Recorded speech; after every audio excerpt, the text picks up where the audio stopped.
大家好，我小金，这期是我们的本末测评啊。今天我们要科普一下锅，已经2周没更视频了，因为前2天我跟七七去了香格里拉骑马。头盔某一个 UP 主化妆，来看看你的妆，看看美妆博主的化妆。怎么回事？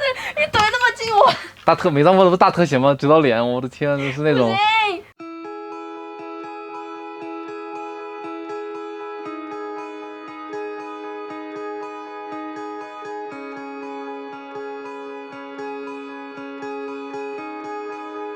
香格里拉真的太美了，喜欢大自然风景的啊，一定要去逛逛啊，太美了。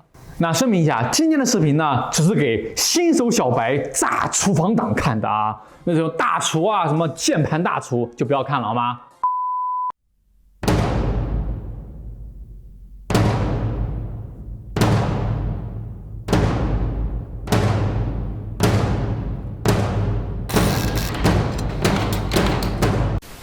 我们今天买了一些不同类型、不同种类、不同材质、不同款式、不同价格的锅，还有2款呢是非常火的网红锅啊，麦饭石和蜂窝锅。另外呢，买了一个某大牌500块的蜂窝锅，以及和某嘟嘟50块的蜂窝锅，我们要对比一下它们有什么区别。那本期呢是没有恰饭的，可以放心使用。来弹幕互动一下，你用的什么牌子的锅啊？多少钱？那我们在超市市场看一看啊，都卖的是什么锅啊？超市我们看非常贵，最便宜的也得200-300，贵的都是600-700。大铁锅，铁锅的那个是25块钱的，好锅呢？那是好的，那是麦饭石的，那个是55的，这个在超市买160多好像。这铁锅多少钱？这铁锅那个卖35的。此外呢，我们还采访了知名百万美食 UP 啊，吃货请闭眼的老白啊，我们看看他用了什么锅。大家好，我是老白啊，这个就是我平时炒菜在家用的锅了。当初买多少钱我忘了，好像是200出头。然后我挑锅的时候一般可能会看它的分量，因为我平常炒菜会颠勺嘛。如果太重的锅可能不行，这个手腕受不了，因为我锅很重了，加上很多菜，手颠不起来。我比较喜欢铁制的这种锅，就是我固执认为大火，然后这种铁锅爆炒出来的菜有锅气，比较香。我特别怕那种就是用一用，然后就粘锅刷也不好刷，刷完上面涂层什么都没了，我特别怕那种锅。这个基本上我还是比较满意的啊。锅的材质，那主流的呢就是铁、铝、钢。那铁锅呢还分生铁和熟铁啊，我买的这款呢是漳州的大铁锅啊，熟铁。那中餐厅呢用的都是一些熟铁锅啊，它很多优点，比如像铁锅里面呢含了其实有一种物质叫铁溶解啊，它是可以补充了人体需要的这种铁分啊，所以呢建议大家没事的可以舔舔锅。还有呢，就铁锅的导热性也很快啊，然后耐高温啊，摔不开炸不烂。最牛逼的就是啊，铁锅炒蔬菜啊，它蔬菜的颜色呢会比较自然，那不粘锅呢就不行啊，可能是因为蔬菜呢死的时候没有什么痛苦啊，遗体保存的比较完整。但是呢，我们看过王刚的视频都知道啊，铁锅炒菜啊，不光要考验手艺啊，最重要的是宽油大火。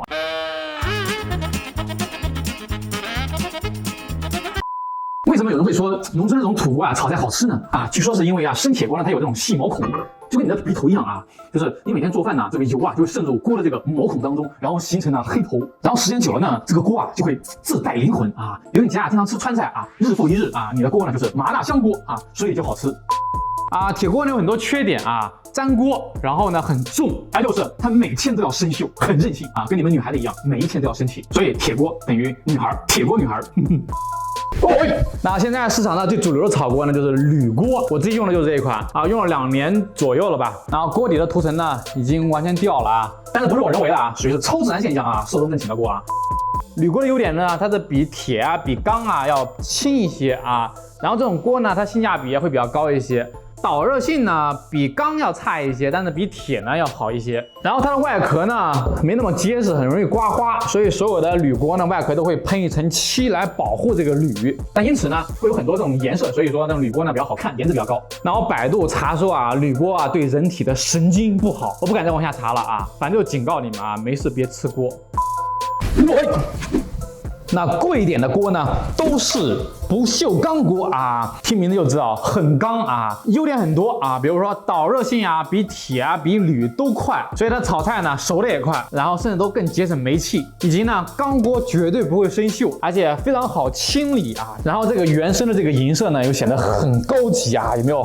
此外呢，缸呢分30式不锈钢啊，以及呢还有高级的，现在像这款锅就是316抗菌不锈钢啊，这种缸呢是医院专用的啊，它又是安全啊，更卫生一些。不粘锅与无烟锅。那你们记住了啊，现在所有的所谓不粘锅啊，全部都是加了涂层啊，就是一种化学物质啊。但是不管全世界哪一种涂层，它都是有寿命的啊，而且很短。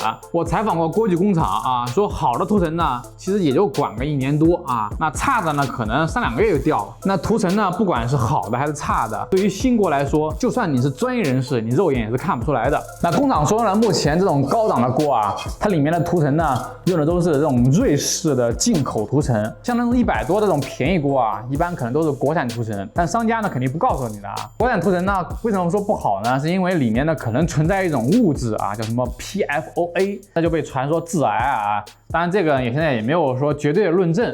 那你像这款不锈钢锅呢，它就是加了涂层的啊。像我这一款呢，也是不锈钢的啊，但它就没有加涂层。那我们看一下加了和不加的有什么区别啊？不加的就是已经面目全非了啊。那无烟呢，其实是一种夸大的，我觉得虚假宣传。因为如果没烟了，那抽烟机会不会伤心死了？就是中餐就不可能没有烟，对吧？啊，我们可以煎肉来看一看啊，就不可能没有烟的啊。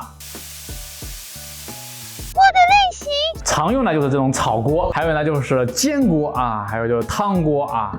那去年呢很流行这种麦饭石锅啊，很多人以为呢这是石头做的啊，商家呢就真的很会做这种误导营销啊，实际上就是铝合金的锅，然后上面呢加了这种涂层呢，它是带图案的。你按照这个逻辑啊，我给锅呢贴一圈水钻，那就是钻石锅了。汤锅呢，这个就是很日系、很文艺的啊，很适合单身狗啊，对，难过的时候呢煮个鸡蛋泡面啊，边吃边哭都不用刷碗了。还有一种就是这种马卡龙颜色的这种搪瓷锅啊，它非常重，这种很硬式风啊。搪瓷锅呢，就像我们小时这种洗脸盆啊，它最大的缺点就是它很容易掉瓷儿啊。蜂窝锅呢，这是去年最火的一款炒锅啊，很多有钱人都在用啊。据说全中国呢，只有浙江一家工厂叫永康啊，它能够代工这种蜂窝锅。据说这种锅呢，做这种纹理呢，污染非常严重啊，说需要酸呐什么来腐蚀啊，咱也不懂啊。它跟麦饭石锅一样啊，这个锅呢也是走的这种误导性营销啊路线。我看在淘宝上有很多商家说这种锅是无涂层，我的天哪！就是包括我买这个最大牌啊，我也真的看到抖音上他们有宣传说什么无涂层，甚至我真的在某知名做饭男明星那边看过，他在抖音上说过这个锅没有涂层。各位老铁们，来红心关注便宜锅啊！今天呢，给大家带来这一款高科技的智能炒锅，它是一款可以炒螺丝钉、炒石头的锅。这款锅啊，原价是42万9800，今天老铁们在我的直播间，你们看到了史上全宇宙最低价格，只需要29块钱。此外，我还送你1个锅、2个锅、3个锅啊，而且还包邮送到家。这个锅，我拿我的后半生的血，我跟你们保证，它真的是有涂层的啊！里面这个黑色的地方呢，全部都是涂层啊，除了这个蜂窝这个纹理不是。虽然说可以使用铁铲，但是我不建议用啊。另外呢，它里面这种坑坑洼洼的这个纹理啊，我觉得肯定没有那种平的锅好刷。来，我们弹幕互动一下，形容一下你有多讨厌刷锅。500对比50。那外观大小呢是一样的啊，不过这个蜂窝纹呢是不一样的。然后50块呢，这个是没有底纹啊。最大的区别呢是它这个便宜锅用的是304不锈钢啊，贵的呢这是316啊，会好一点。那手柄呢应该是一样的，这个50块的锅呢明显的薄了一点，所以呢之间还是有差别的。但是这个差10倍的价格也是有点夸张啊。那我查了淘宝上这种蜂窝锅啊，很多大牌都在卖啊，你们可以去对比。那跟这种一样等级的呢，我看基本上都在200多块钱，所以它这个卖500多还是有点贵啊。我不说品牌啊，免得你们说我掐饭啊，你们可以对比。总结，新手应该选什么样的锅啊？第一呢，就是不要买几十块钱的锅啊，可能用沙月那个涂层呢就跟脚皮一样都脱落了啊。建议买200到300块钱之间的这种锅啊。那第二呢是选大牌锅呢，还是有一些技术含量的，小工厂确实可能差点意思，但是也不用在意什么国外大牌，因为其实某德国大牌也是在我们浙江的工厂代工啊，就自信一点啊，这个中国的锅的技术已经很成熟了。316建议大家买316抗菌不锈钢的这个不粘锅啊，像我这2款全都是316。当然了，如果你很喜欢这种带颜色的这种硬式风的锅啊，那你就只能买铝锅。铝锅呢会有很多种颜色啊，但是呢，你记着你要每天给它洗白白，不然的话它可能烧几次它就变黑了啊。一旦黑了啊，就是一辈子啊，什么美白精华啊都拯救不了了。锅的保养，那首先呢，千万不要用铁铲啊，这个铁铲啊，你能受得了这个声音吗？啊，建议大家用这种硅胶铲，对，就是那个硅胶啊。还有就是炒完菜别立马用凉水来泡锅啊，涂成4个小女孩，人家怕冷的好吗？来用钢丝球刷过锅的啊，就给我站起来！操场罚跑10天。大家记住啦，所有不粘锅啊，只能用这种海绵刷来刷，好吗？海绵刷，记住啦。当然，你要是那种任性的铁锅女孩，你也可以日泡锅。OK， 这期就这样吧。点赞过1万，我们做更多厨房用品视频，好吗？啊，那我们今年呢做过很多全国各省的大米啊、各省的鸡啊，还有包括这些的锅，懂我什么意思了吧？学做饭，特别是男生啊，不然你怎么追求那种任性的铁锅女孩？再见，再见。